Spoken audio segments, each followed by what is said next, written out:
Assalomu alaykum qadrli obunachilar. Bizda mana plyonkalarimiz, shlankalarimiz hozir sotuvda bor.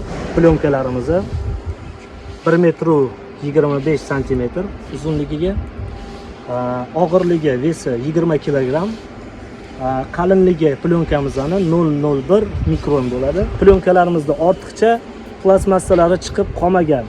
Hammasi kesilgan, qisilib qolmaydi. Plyonka bemalol aylanaveradi. Chunki bir xil plyonkalarni ko'ramiz, mana shu plyonkaning ichidan plastmassasi sal uzunroq chiqib qolgan bo'ladi. Aylanishga qiyin bo'ladi, ham plyonkalarni yirtib tashlaydi. Mana 16 lik ekan kapelniy shlankalarimiz. Bu rulonning ichida 2000 metr chiqadi.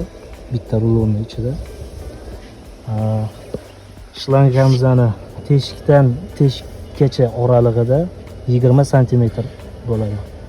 Mana bitta teshikdan bitta teshikgacha oralig'i 20 cm.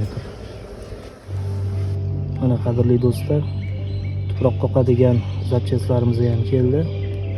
Prujinkalarimiz ham bor.